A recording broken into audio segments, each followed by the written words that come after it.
Hi everybody, welcome to another one of my Sunday sessions for my YouTube channel. My last post was of a beautiful melody from Bill Evans from the mid-1960s called Funny Man. And I'm going to play the melody again and then break it down for you, explain the voicings for you. This is diatonic in nature, it's got a lot of movement, but it's all centered around three keys, primarily E flat, G flat, and G. So here's the melody first, and then I will break it down for you. Funny Man from Bill Evans.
Beautiful melody, huh?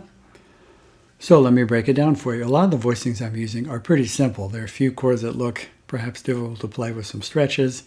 I can also show you how to simplify some of those if you're not comfortable playing them. The opening cadence is pretty simple. It's essentially starting on an E flat major, and I was using a very basic E flat major triad, essentially, just tonic, 5 and 3. The melody goes down to an F. And this is a G7 resolving to a C minor, so I just played essentially a major triad with a flat 9 in the bass. So A flat, B, and G to a C minor.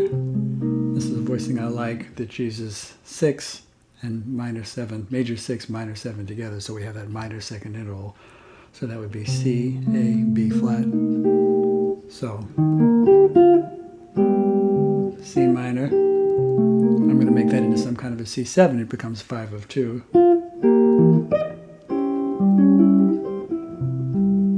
There's some variations on C7 with a flat 7 in the bass, or it could be I don't recall exactly what I played there, but you can create your own C7 to resolve to the F minor. So from C minor, I might reference the third there.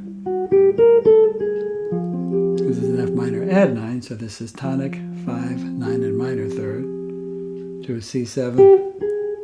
This is a voicing I like for altered dominant. It looks like an E Lydian chord, but that's also a very nice C7 altered with a major third, flat 7, sharp 9, flat 13. So F minor add 9, C7 altered, back to an F minor. It could be very simple, straight up F minor 7. This is an E flat major to an E flat 7, so I'm just going to flat the 7. So then it becomes 5/4 to A flat major. And this 13th is a melodic choice over the major Bill uses a number of times in this tune.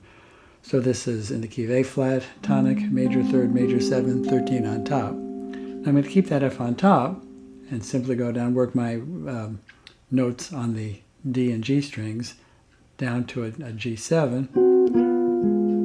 So here's my A flat major. Keep that F on top. And I'm going to now rotate my second finger to position on the G and slip my first finger down a fret. So this is just a G7. I might put the flat 9 in the bass. Now this is a long cycle to a G flat major, starting on a C minor. There's that same voicing with the flat 9. So here's, it could be a straight up C minor. I've got the open G. F7. That's a stretch that you may not want to do. You could also just put the, I just like the sound of the tonic on the B string, but you could also simply play a B flat minor like this. I just kind of like it up there. So C minor to F7 with a flat 9.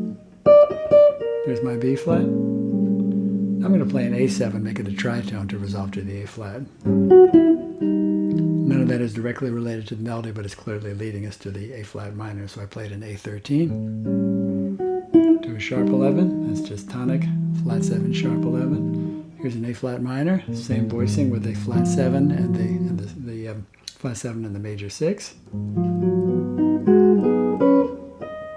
This is a 2-5 now. This is a 2-5-1-4 in G flat for the C sharp. I'm playing major 3rd, flat 7. You can actually play all the open strings there if we wanted to, because the B is just the flat 7 and the G is the sharp 11. So from here, A flat minor with these little double stops. It's a D flat 7. I'm playing a major, I just like this major 6 for this, the melody's on top. And actually if I keep this chord intact in terms of the notes on the G, on the D and B string, to go up a 4th, that also makes for a very nice B flat major 9. So here's my 2-5, G flat to B up a 4th. Now I'm resolving 2, 5 of 2, 2, 5, 1 back to E flat. So here's my F minor add 9 again. There's that C7 altered again that looks a little like an E flat, like an E Lydian. So those are just some variations on B flat 7 back to the E flat. 5 of 2, there's my C7, F minor to B flat 7. Now we're using the same few first bars of the melody, repeating again now. E flat major, simple triad. G7 flat 9, C minor. Same voice. I'm using the same voicings for the sake of simplicity. To a C7.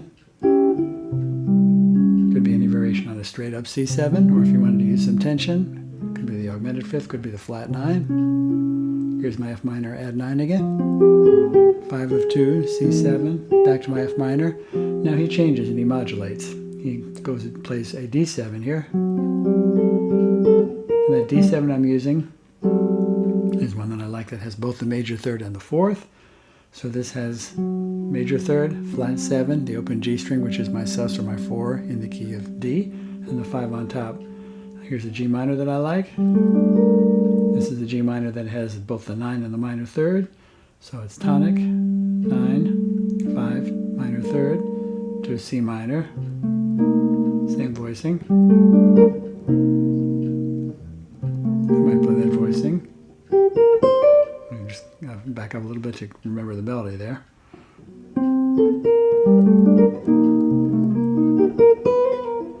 So that's such a quick reference, I almost don't have time to play the chord, but he's actually going melodically from C minor to B7. So I'm just going to grab those notes to imply the B, and here's a chord that I like from Ted Green. I might also add the open, the melody is a B, but then I might lift that note off and play the open high string to let it ring. It's a minor major 6-9. What it looks like is a B major triad on the top 3 strings, and then a G and a D flat below it. So it's minor major 6-9 and E. Now what comes next is a 2-5-1-4 in the key of G. This is the first time he modulates to the key of G. He plays 2 as half diminished. Here's a voicing I like. So this has both the 4 and the flat 5 in the key of A, so it's tonic. 4, flat 5, minor 3rd. This is the move that I made earlier in the piece for this dominant chord. Well, in this case, I've got the flat 7 as the melody on top. And I've got the, this is in the key of D. I have the flat 7, the major 3rd, and the flat 9. Here's the melody now. Here's my G major. I like this minor second interval that I've got between the major 7 and the tonic. The voicing involves tonic, major 3rd, major 7, tonic again, and the 9 on top. Same note stays on top for going up a fourth to the key of C. I might do that or this. So this is a C major that has a C and a B together. With the A on top, that's that note choice that Billy's used in various other spots in the tune. Now we're back to 2, 5 of 2, 2, 5, 1 to close out the tune. F minor, C7. I might just take that down chromatically to a B flat. So in this case, I'm just moving that down chromatically from a C. I guess you could think of this as a B, technically, to a B flat. So this is major third, flat 7, 13, with a 9 on top. And then the last note of the melody is that 13 on top again. Sometimes I'll grab the third below it. If you don't want to do that, any kind of an E flat major with even a very simple E flat major with a C on top will certainly get you there beautifully. So there's a lot of harmonic activity here, but it's all very diatonic in nature. It's a lot of cycled fourths, and again, the three key centers are E flat, G flat, and G. So thinking of key centers helps me memorize and retain changes. Obviously, the faster you can remember a set of changes, the more quickly you can start to have fun with it and get your eye off the page. So I hope this breakdown was helpful, not only in terms of understanding my approach to this tune, but how you might be able to use some of these voicings in some songs of your own or a standard. And very often my soloing also involves using these chord shapes as templates on the neck, like a scale and arpeggio, to generate single lines. So if you like this video, please share it. And if you would consider subscribing to my YouTube channel if you haven't already, I'd really appreciate it. Take care. I'll see you all soon.